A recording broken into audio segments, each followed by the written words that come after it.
चैन तब मिलेगा, शांति तब मिलेगी जब 3,000 रुपया हर महीना खाते में डालें। और अब हम मध्य प्रदेश के विकास स्तंभ यशस्वी मुख्यमंत्री श्री शिवराज सिंह चौहान जी को सादर आमंत्रण, कृपया पधारें व अपने ओजस्वी उद्बोधन से सभी को कृतार्थ करें। माननीय मुख्यमंत्री जी का जोरदार तालियों से स्वागत।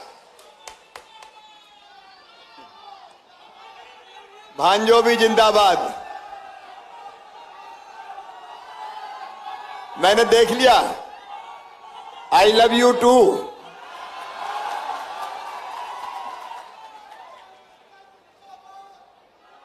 बोलिए भारत माता की, भारत माता की।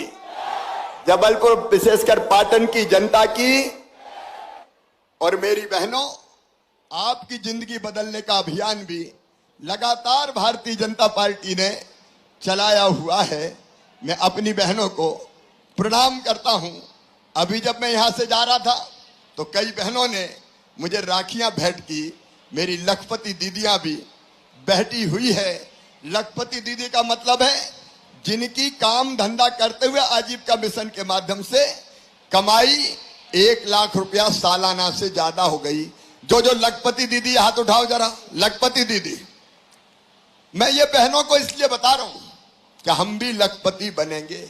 मेरी बहनों, हम गरीब नहीं रहेंगे। कब तक बहनों की आंखों में आंसू रहेंगे? कब तक बहनें दुख में डूबी रहेंगी? मेरी बहनों, हमारा संकल्प, भारतीय जनता पार्टी की सरकार का संकल्प है। आज मैं आपसे कहना चाहता हूं, मैंने बचपन से भेदभाव होते हुए देखा गांव में, महिला और पुरुष के बीच, स्त्री और पुरुष के बीच, बेटा और बेटी के बीच। बेटा जन्म ले तो खुशियां मनाई जाती थी कि भैया आया है, ढोल बजाओ, बधाई गाओ, लड्डू बांटो। क्यों? बेटे ने जन्म लिया है। और बेटी पैदा हो गई तो मां की सूरत भी उतर जाती थी। बताओ बहनों, सही है कि नहीं? आज भाई बहन बात कर रहे हैं, बताओ सही है कि नहीं? अच्छा, एक बात मैं भाई बहनों दोनों से पूछना चाहता हूं, बेटा बेटी को बराबर मानना चाहिए कि नहीं? अरे जोर से बताओ, मानना चाहिए कि नहीं? क्या बेटी के बिना दुनिया चल सकती है? बेटी नहीं बचाओगे तो बहू कहां से लाओगे?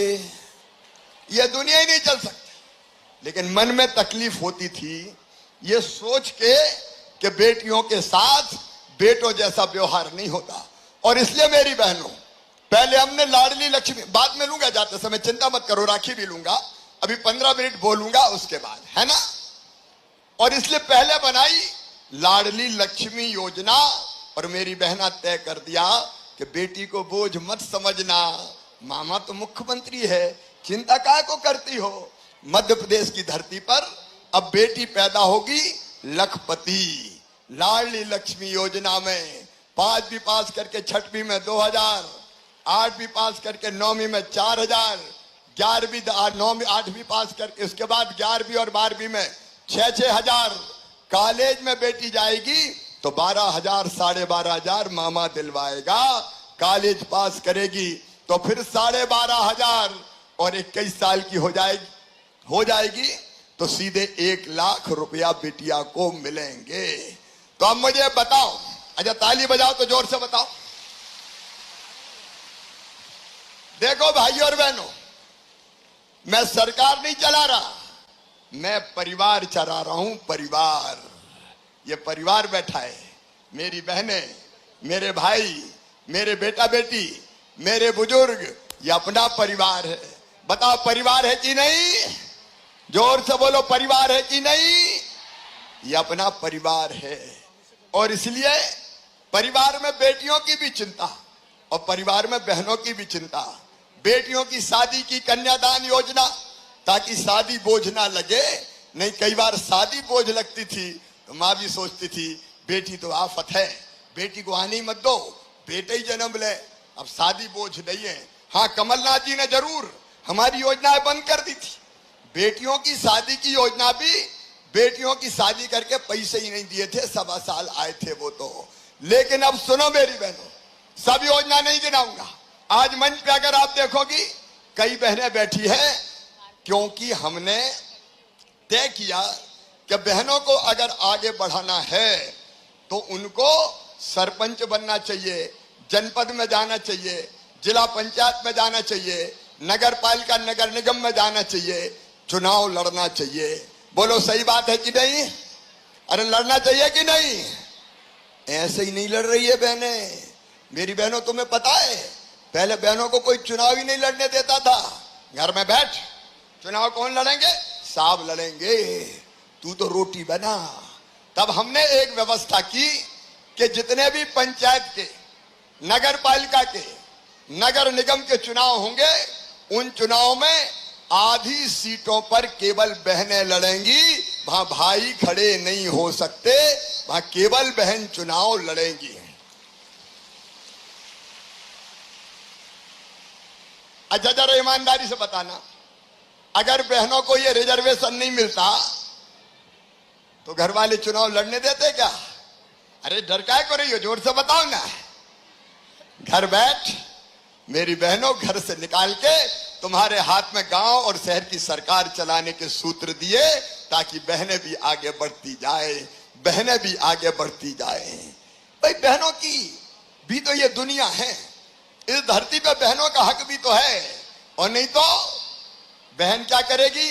पूरे घर को खिलाएगी, बाद में बासा कूसा खाएगी।